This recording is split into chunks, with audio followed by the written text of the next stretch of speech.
सरस्वती, हमारी पुत्री चंद्रिका अब विवाह के योग्य हो गई है।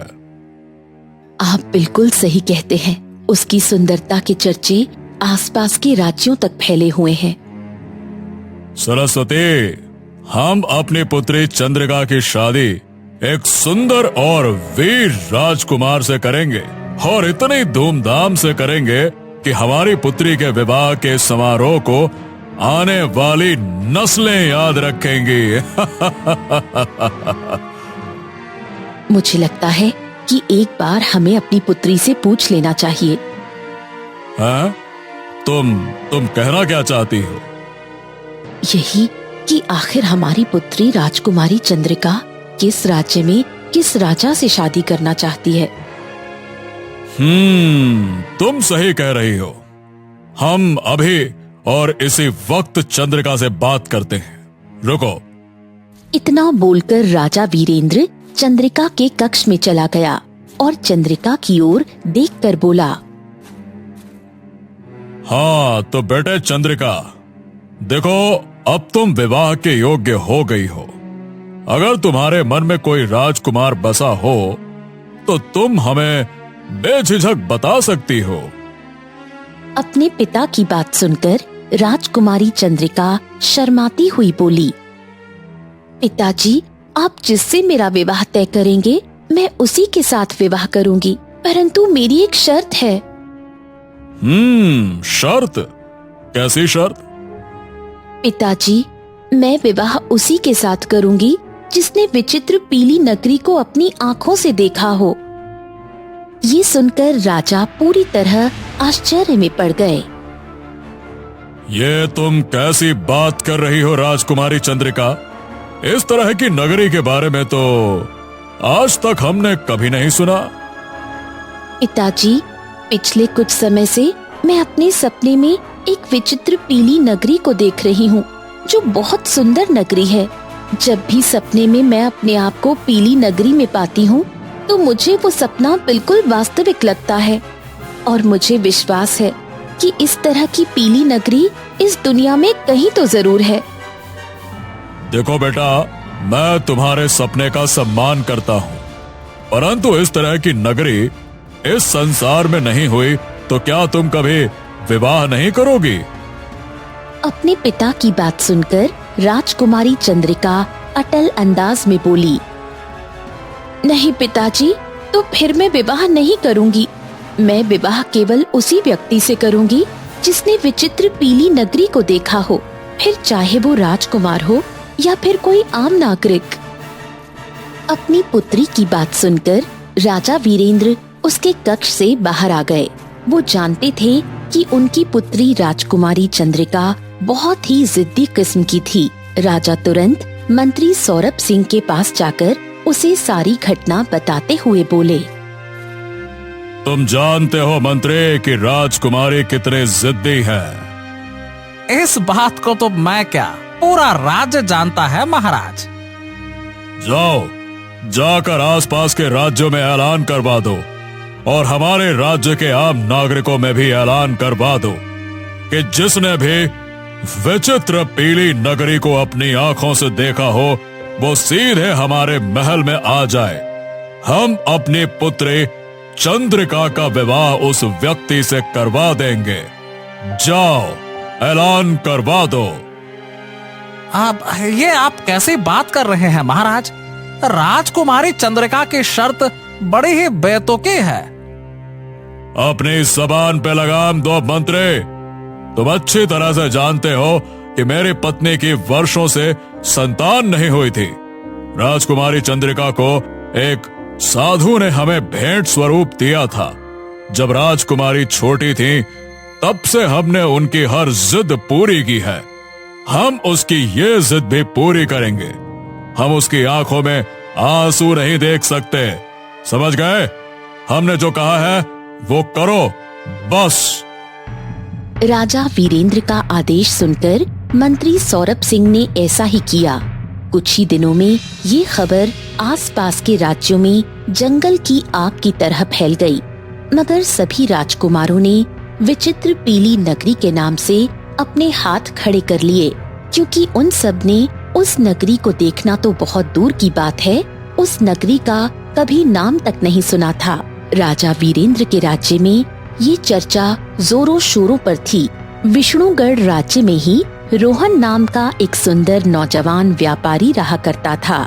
रोहन दूसरे राज्य से अपने घर आया ही था कि तभी उसकी माँ मिताली उससे बोली, पहले तो तू व्यापार के सिलसिले में जब राज्य से बाहर जाता था तो कुछ दिनों में लौट आता था, लेकिन अब तो तुझे लौटने में महीने का समय लग जाता है। हाँ माँ, व्यापार धीरे धीरे आगे बढ़ता जा रहा है और मैं चाहता हूँ कि अपने पिता के व्यापार को अपने देश के अलावा अगले देश में भी स्थापित करूँ। हाँ, तेरे पिताजी भी बिल्कुल तेरी तरह थे। अच्छा, ये सब बातें छोड़, देख मुझसे बुढ़ापे में घर का काम नहीं होता। अरे आप चिंता क्यों करती हो माँ, मैं घर पर नौकरानी रख लेता हूँ। हाँ। अरे बुड़बक, मेरे कहने का ये मतलब है कि तू विवाह करके बहू को घर ले आ। बहू जब घर आ जाएगी तो उससे बातें करने में मेरा भी समय कट जाया करेगा। ये सुनते ही रोहन हंसते हुए बोला, ओह अच्छा माँ, जब मैंने राज्य में प्रवेश किया ना, तब मैंने एक बड़ी ही अजीब सी खबर सुनी। कैसी खबर? अरे माँ, मैंने सुना है कि राजा वीरेंद्र की पुत्री चंद्रिका ने विवाह की एक शर्त रखी है। शर्त के अनुसार जिसने भी विचित्र पीली नगरी को देखा है वो उसी के साथ विवाह करेंगी। ये शर्त है उनकी। हाँ हाँ, तूने बिल्कुल सही सुना है। मुझे नहीं पता था कि राजा वीरेंद्र की पुत्री चंद्रिका एक मूर्ख स्त्री होगी, क्योंकि इस तरह की नगरी तो है ही नहीं। उसे जीवन भर कुंवारी ही रहना पड़ेगा। हाँ, यही तो मैं आपसे कहना चाहता हूँ माँ। जब इस तरह की नगरी ही नहीं है तो क्यों ना मैं ही राजकुमारी चंद्रिका से विवाह कर लूं। मैं उनसे बोल दूंगा कि मैंने उस नगरी को देखा है। ये सुनकर मिताली डर गई। नहीं बेटा, ये तो धोखा होगा। अरे कोई धोखा ओखा नहीं होगा माँ, इसी बहाने आपको राजकुमारी जैसी बहू मिल जाएगी है ना।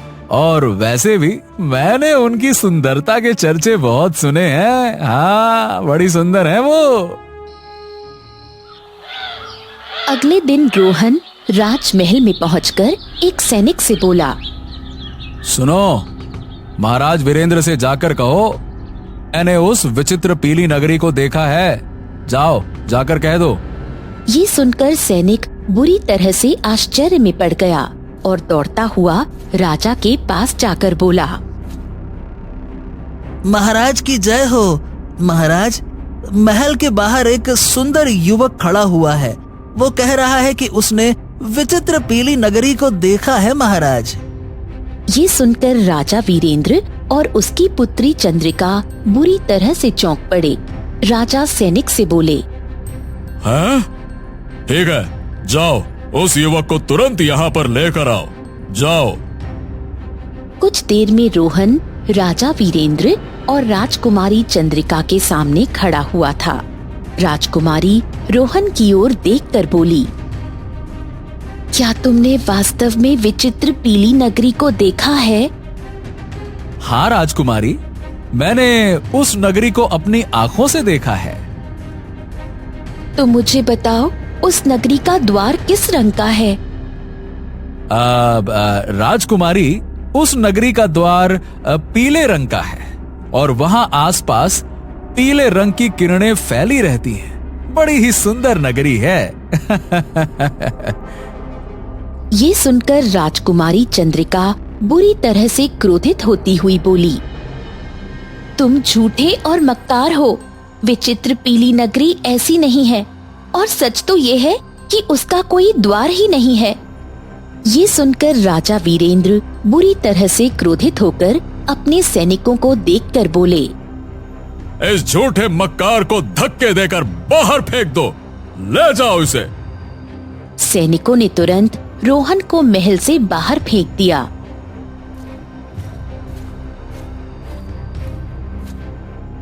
अरे बाप रे बाप, आज तो मेरा बहुत ज्यादा अपमान हो गया। अगर माँ को पता लग गया तो वो मेरे बारे में क्या सोचेंगी। उसका लाडला बेटा ऐसे धक्के खाकर महल से बाहर निकाल दिया गया। अरे रे रे रे रे, नहीं नहीं नहीं नहीं नहीं नहीं। और अगर ये बात किसी और को पता चल गई तो फिर तो राज्य के लोग मेरा मजाक उड़ाएंगे। हाँ, अब तो बात मेरे आत्मसम्मान की है। चाहे कुछ भी हो जाए, अब मैं उस विचित्र पीली नगरी में घूम कर ही आऊंगा और राजकुमारी चंद्रिका से विवाह करके उसे अपनी पत्नी बना के ही घर लौटूंगा, ऐसे नहीं लौटूंगा। हाँ, ठीक है ठीक है ठीक है। अब इसके लिए मुझे जंगल में तपस्या कर रहे साधु महाराज की मदद लेनी होगी, जिनके बारे में अक्सर मेरी मां मुझे बताया करती थी। ठीक, अब मैं उनके पास जाता हूं।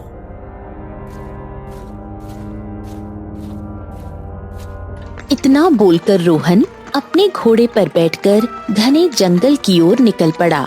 वो काफी देर तक अपने घोड़े को घने जंगल के अंदर बढ़ाता रहा। जब रोहन थक गया तो अपना घोड़ा रोककर अपने आप से बोला, हाँ, आखिरकार ये साधु महाराज कहाँ हैं? वो नजर क्यों नहीं आ रहे? तभी रोहन की नजर एक घने वृक्ष के नीचे पड़ी। वृक्ष के नीचे एक साधु बैठे हुए थे। रोहन तुरंत साधु महाराज की ओर चल पड़ा। साधु रोहन की ओर देखकर बोला, देखने में तो तुम एक व्यापारी लगते हो। तुम्हारे जैसे व्यापारी का भला इस जंगल में क्या काम?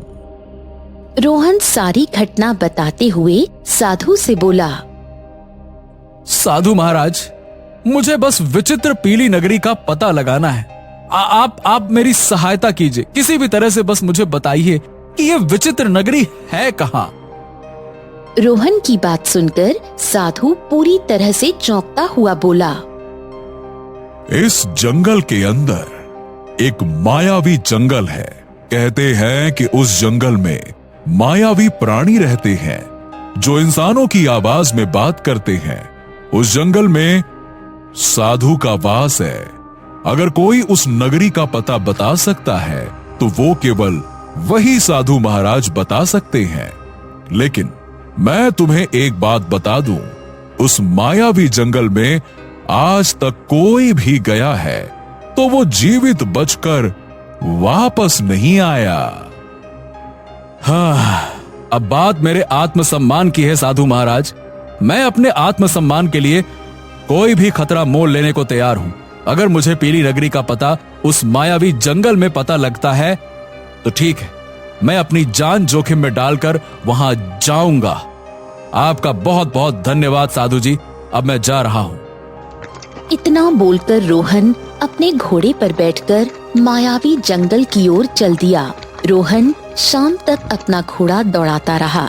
जब उसका घोड़ा थककर चूर हो गया, रोहन ने अपना घोड़ा एक पेड़ के नीचे खड़ा कर दिया। तभी उसकी नजर एक सुंदर हथनी पर पड़ी। रोहन ने देखा एक लंबा सांप हथनी को डसने के लिए बैठा हुआ था। रोहन को न जाने क्यों उस हथनी को देखकर बड़ा ही तरस आ गया। रोहन ने तुरंत अपनी तलवार निकाल ली। रोहन सांप के ऊपर वार करने ही वाला था कि तभी वो सांप रोहन की ओर देखकर इंसानी आवाज में बोला, तुम मुझे मार नहीं सकते। अगर तुम मुझे मारोगे तो खुद जीवित नहीं बचोगे। सांप के मुंह से इंसानी आवाज सुनकर रोहन बुरी तरह से चौंक पड़ा। हैं? तुम तो सांप हो और सांप इंसानों की आवाज में तो बात नहीं कर सकते। ये क्या चक्कर है? तुम मायावी जंगल के अंदर हो, समझ गए? रोहन अपने मन में बोला, ओ, समझ गया। इसका मतलब साधु महाराज ने सही कहा था। इतना बोलकर रोहन ने सांप से बोला, देखो, इस हथनी को छोड़ दो। नहीं नहीं नहीं, मैं इसे नहीं छोड़ सकता। और अगर तुम चाहते हो कि मैं इसे छोड़ूं तो केवल एक शर्त पर ही छोड़ सकता हूं। शर्त? कैसी शर्त? इसके बदले में मैं तुम्हें डसूंगा। अब फैसला तुम्हारे हाथों में है। सांप की बात सुनकर रोहन गहरी सोच में डूबते हुए बोला। माँ कहती है, मनुष्य का जीवन अगर किसी प्राणी या किसी मनुष्य के काम आ जाए तो ये उसके लिए बहुत बड़ी बात है। ठीक, मुझे मंजूर है।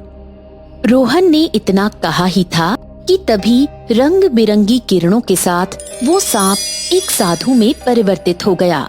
ये देखकर रोहन आश्चर्यचकित हो गया।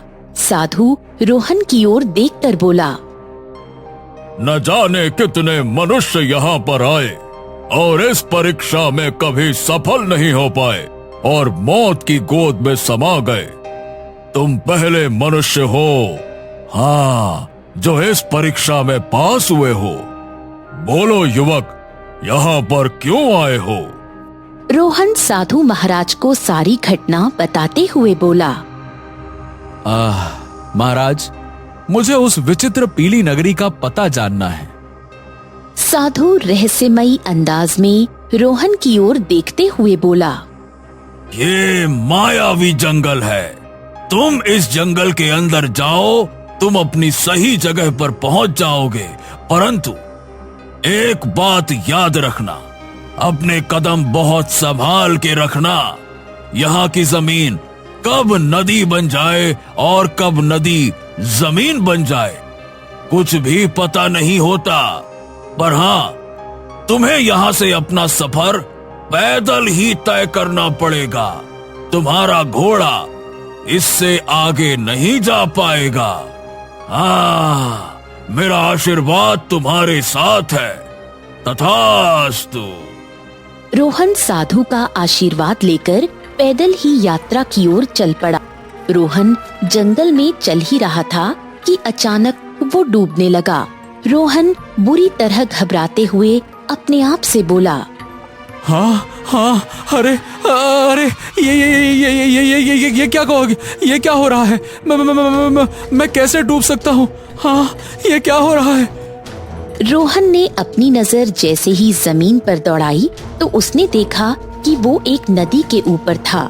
रोहन उस नदी से बाहर निकलने के लिए अपने पैर हिलाने लगा, मगर नदी का पानी रोहन को पूरी शक्ति से नीचे की ओर खींच ले जा रहा था। रोहन नदी के अंदर बेहोश हो गया। अगले ही पल रोहन की आंख खुली तो अपने आप को एक बहुत ही सुंदर राज्य में पाया, जहाँ पर 2 सैनिक खड़े थे, जिनके शरीर इंसानों के थे पर चेहरा शेर का था। उनमें से एक सैनिक रोहन की ओर देखकर बोला, तुम तो कोई मनुष्य हो, तुम हमारी विचित्र पीली नगरी में कैसे आ गए? चलो, तुम हमारे साथ महाराज के पास चलो। चलो। वो दोनों सैनिक रोहन को पकड़कर एक महल के अंदर ले गए। महल के अंदर एक मनुष्य जैसा दिखने वाला राजा खड़ा हुआ था, जो रोहन को देखकर चौंकते हुए बोला, तुम तो एक मनुष्य हो, तुम विचित्र पीली नगरी में कैसे आ गए? रोहन सारी घटना बताते हुए बोला, हाँ, मुझे केवल इतना याद है कि मैं नदी में बेहोश हो गया था। उसके बाद मेरी आंख यहाँ खुली है। हाँ। रोहन की बात सुनकर राजा रहस्यमयी अंदाज में मुस्कुराते हुए बोला, तुम जिस नदी में डूबे थे, उस नदी में हमारी जादुई पीली दुनिया का द्वार है। हैं? आपकी जादुई दुनिया का द्वार? मतलब मैं कुछ समझा नहीं। तुम जिस नदी की बात कर रहे हो वो पृथ्वी लोक में बहती है, परंतु इस समय तुम विचित्र पीली नगरी में हो, जो कि तुम्हारे पृथ्वी पर नहीं है। ये एक अलग लोक है। इसके बारे में केवल कुछ साधु ही जानते हैं। हम तुम्हारा वर्षों से इंतजार कर रहे थे मनुष्य। तुम ही हो जो हमारी पुत्री को श्राप से आजादी दिला सकते हो। हमें अपनी पुत्री को देखे हुए वर्षों बीत चुके हैं। ये सुनकर रोहन चौंक पड़ा। तभी रोहन की नजर महल में बनी हुई एक मूर्ति पर पड़ी। रोहन उस मूर्ति को देखकर बुरी तरह से चौंक पड़ा। हाँ, ये मूर्ति तो चंद्रिका की है। इतना बोलकर रोहन उस मूर्ति की ओर बढ़ गया। रोहन ने जैसे ही उस मूर्ति को छुआ, अचानक वो बेहोश हो गया। अगले ही पल उसकी आंखें राजा वीरेंद्र के महल के बाहर खुली। ये देखकर रोहन आश्चर्यचकित रह गया। क्या मैं सपना देख रहा था? अरे, वो सपना था या वास्तविक था? हाँ? नहीं, वो हकीकत था। मैंने जैसे ही उस मूर्ति को हाथ लगाया, मैं बेहोश हो गया। रोहन तुरंत महल की ओर दौड़ा और एक सैनिक से बोला, सुनो, राजा वीरेंद्र से कहो कि मैंने विचित्र पीली नगरी को देखा है। जाओ। कुछ देर बाद रोहन राजा वीरेंद्र और राजकुमारी चंद्रिका के सामने खड़ा हुआ था। ओहो, तो तुम वही हो जिसे हमने धक्के मारकर महल से बाहर निकाल दिया था। फिर से यहाँ आ गए क्या? इस बार हम तुम्हें कारावास में डाल देंगे। लगता है तुम फिर झूठ बोलकर मुझसे विवाह करने के विचार से आए हो। नहीं राजकुमारी, पहली बार मैंने सच में झूठ बोला था, परंतु इस बार मैं बिल्कुल सत्य कह रहा हूँ। मैंने विचित्र पीली नगरी को देखा है, यहाँ तक कि मैं वहाँ से होकर आया हूँ। तो फिर बताओ, वो कैसी दिखती है? राजकुमारी चंद्रिका, विचित्र पीली नगरी का राजा बिल्कुल इंसानों की तरह है, परंतु वहां के वासी आधे जानवर और आधे मनुष्यों की तरह हैं। ये सुनकर राजकुमारी चंद्रिका बुरी तरह से चौंक पड़ी और अपने पिता की ओर देखकर बोली, पिताजी, जिस सच को आपने वर्षों से मुझसे छिपाया, मैं उस सच को जान गई हूँ। मैं जानती हूँ कि मैं आपकी पुत्री नहीं हूँ, परंतु आप ये नहीं जानते कि मैं विष्णुगढ़ की राजकुमारी नहीं, बल्कि विचित्र पीली नगरी की राजकुमारी हूँ। पिताजी, ये बिल्कुल सही कह रहा है। समय आ गया है पिताजी, मेरा विचित्र नगरी जाने का। हाँ, ये तुम क्या कह रही हो राजकुमारी? राजकुमारी चंद्रिका ने इतना कहा ही था कि तभी वहां एक साधु प्रकट हो गया, और ये साधु वही था जिसने राजा वीरेंद्र को राजकुमारी चंद्रिका को भेंट किया था। साधु को देखकर राजा बुरी तरह से चौंक पड़ा। साधु रहस्यमयी अंदाज में राजा वीरेंद्र से बोला, तुम्हारी पुत्री सही कह रही है राजन। मैं अभी तक कुछ समझ नहीं पा रहा साधु महाराज। जहां तक जानता हूं, राजकुमारी चंद्रिका कुछ महीनों की थी जब आपने इसे मुझे सौंपा था। मैंने इसकी परवरिश की, ये मेरे सामने बड़ी हुई। फिर ये विचित्र पीली नगरी की राजकुमारी कैसे हो सकती है? ये कैसे हो गया? विचित्र पीली नगरी एक बहुत ही सुंदर नगरी है। बहुत ज्ञानी साधु वहां तपस्या करने के लिए जाते हैं। विचित्र पीली नगरी पृथ्वी लोक से अलग दूसरे जादुई लोक में है। वर्षों पहले मैं विचित्र पीली नगरी में तपस्या कर रहा था कि तभी पीली नगरी की राजकुमारी ने मेरी तपस्या भंग कर दी। मुझे बहुत बुरी तरह से क्रोध आ गया। मैंने उसे श्राप दे दिया। बस श्राप के लगते ही राजकुमारी चंद्रिका मूर्ति में परिवर्तित हो गई। ये देखकर राजकुमारी के पिता फूट फूट कर रोने लगे। हाँ, मुझे आखिरकार उन पर दया आ गई। तब मैंने उनसे कहा कि उसकी पुत्री राजकुमारी चंद्रिका मनुष्य के रूप में पृथ्वी में गरीब परिवार के यहाँ जन्म लेगी। दुर्भाग्यवश जब राजकुमारी 1 वर्ष की हुई तो इसे जन्म देने वाली स्वर्ग सिधार गई, तो मैंने इसे तुम्हें भेंट में दे दिया। जब राजकुमारी चंद्रिका 20 वर्ष की हुई तब उसे अपने पुनर्जन्म की सारी बातें याद आ गई। राजकुमारी चंद्रिका पीली नगरी की राजकुमारी है। ये उसका दूसरा जन्म है और ये तभी अपने माता पिता से जाकर मिल सकती हैं जब कोई ऐसा मनुष्य जिसने अपनी आंखों से विचित्र पीली नगरी को देखा हो वो चंद्रिका से विवाह करेगा तो बस ऐसा करते ही चंद्रिका में पीली नगरी की जादुई शक्तियां आ जाएंगी और वो आसानी से अपने लोक वापस जा सकती है। इतना बोलकर साधु वहां से गायब हो गए।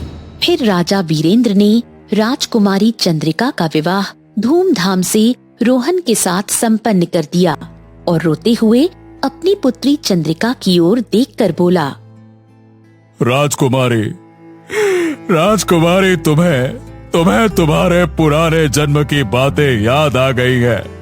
राजकुमारी, अब तुम यहाँ से चली जाओगी। नहीं पिताजी, मैं केवल कुछ दिनों के लिए विचित्र पीली नगरी माता पिता से मिलने के लिए जाऊंगी। वो काफी वर्षों से मुझे देखने के लिए तरस रहे हैं। उसके बाद मैं पृथ्वी लोक में ही अपने पति रोहन के साथ रहूंगी। इतना बोलकर राजकुमारी वहां से गायब हो गई और कुछ दिनों बाद पृथ्वी पर वापस आ गई और अपने पति रोहन के साथ खुशी खुशी रहने लगी।